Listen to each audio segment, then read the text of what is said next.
Hey, welcome to another episode of ENTA Asks, where we hear epic stories from great people about the businesses that you want to work with.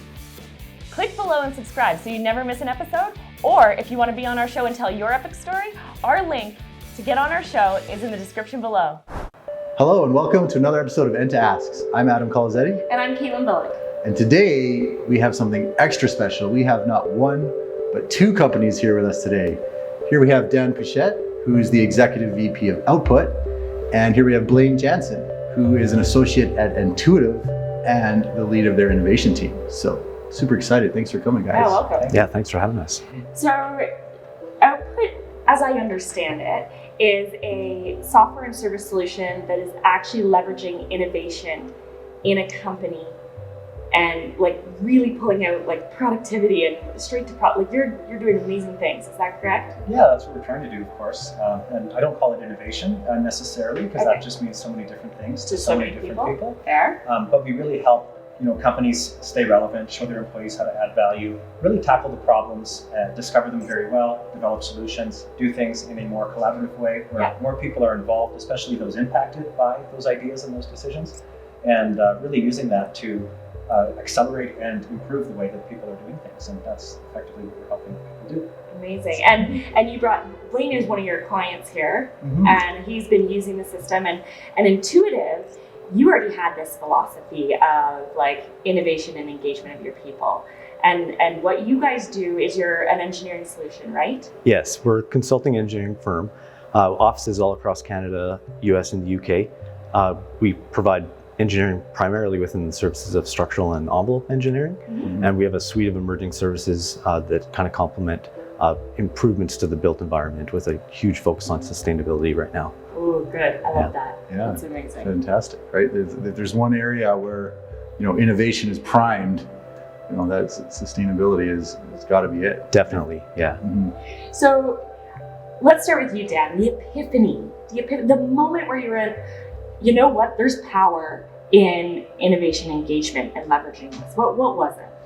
Well, there's so many examples, and I challenge anybody to not think of too many. In our lives, when you're trying to obviously add value and be a motivated, performing individual, and you just get shut down, and it's so frustrating. And I definitely remember working for Canada Customs a long time ago. I guess I have to be careful what I say, but in any event, you had different roles there, and you would get assigned to those varying roles depending on your shift. And if you were done the work required by any particular station, you certainly, I would, in the way that I'm built, go help elsewhere where it's needed. Other areas where I have worked many times, it's not like you're not supposed to. And you would get disciplined, and effectively you'd get shut down and say, you're not to do that. You're scheduled here. Your job, if there's nothing to do, is to go have a coffee or sit in the office and wait. And sometimes that could be hours. And I think it's a really good example of how often we're maybe not in so obvious a way, but we're sent that message as people that are trying to add value in our roles. And it's something that really stuck with me, and I always remember that because it's the opposite of how my parents raised me in many ways. So you kind of think about those things, and you're wondering, like, what is the value or what is the reason other than some policy, that impedes that? And oftentimes, certainly those answers aren't forthcoming.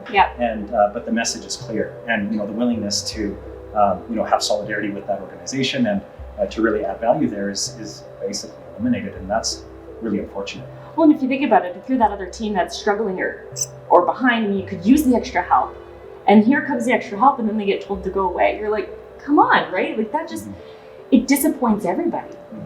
Well, it makes me think, right? When my kids come home with some kind of huge craft project or something they did at school, like I'm so proud of them, right? It's so awesome. There's sparkles and scissors and and I'm sure every parent out there would say the same. So it's kind of interesting that we grow up and we go to work, and at some point we stop crafting, right? Or whatever you want to call it. So that's super, super awesome that you've come up with a way to drive that behavior in organizations. That's right, yeah.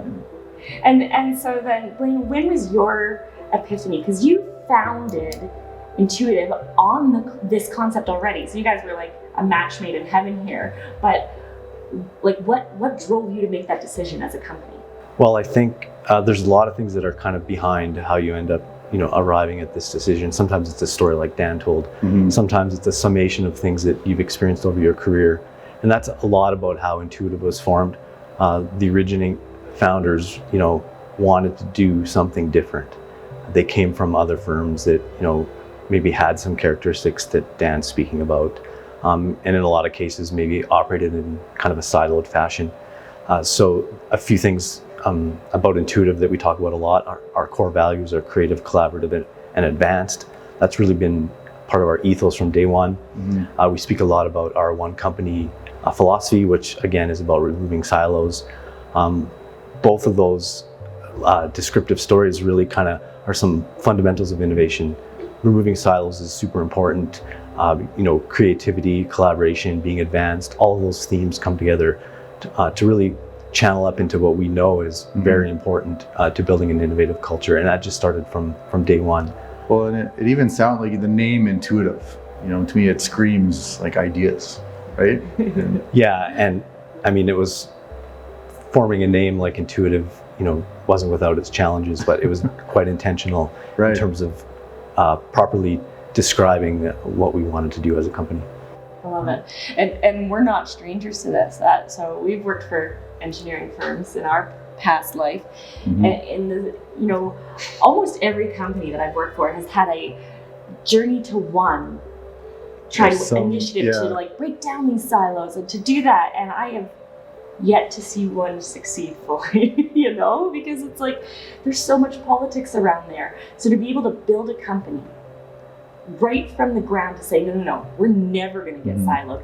We're going to intentionally be like that is huge. What a place to work, eh? Mm-hmm. It's been a fantastic journey, and obviously you don't just decide to do something and do it. It's, you're constantly changing and iterating, but that's the North Star is still consistent. Well, I think that's the point, is like to actually do it is a lot of effort. To manage it is a lot of effort. Enter our friend Dan here with Output, right? What a relief to have a tool and a service that takes a lot of the effort and makes it seamless so that you can focus on the important part of the programs, right? Absolutely. I think that's really cool. And you've been frustrated before, hey, with innovation? Yeah, I mean, there's only so many times you can be told no before you finally just, okay, I'm done, right? So, every once in a while, if you bring an idea, the answer should be yes, or at least no, but that's a really awesome idea, but here's why we can't do it right now, or something, right? Some kind of feedback or processes for which, you make people excited because everybody's watching, right? If the one brave person puts up their hand and says, well, I got an idea, right? Everyone's going to watch and see what happens to that individual, right? Absolutely. Yeah. And there's, you got to be careful when you're going through this innovation journey, because saying no might be what you want to say, and you got to catch yourself in that. Right. And that's just not on the individual level. That's a systemic thing. So it's a pretty interesting story for sure. Yeah, absolutely. I love it. So you guys were lucky because you had the mindset. Like I said, it's kind of a match made in heaven. You had the tool and the software to help take that mindset and skyrocket it within the company. So people who have this idea that innovation and engagement are really a tool to amplify their company, how do they get a hold of you? Oh, they can call me. I'd love to have a chat and learn about their organization and what we can do together. And my direct line is 403-519-8553. And certainly they can send me an email at dan@output.co. And I'd be happy to start the conversation. Great. We're going to put that information in below. And if you need engineering services and you want to work with an amazing out-of-the-box company, Intuitive, how do they get a hold of you? Well, you can find a lot of information about Intuitive and what we do on the web at intuitive.com. If you want to connect with me, LinkedIn is the way to do it these days. Yeah, I love it. There we go. Awesome. Thank you so much. And you guys are going to want to stay tuned. Next week, we are going to talk about the absolute secret you need to know in order to get innovation working for your company. See you then. See ya. We have a lot more great stuff for you, so stay tuned for the next episode to see what we learned.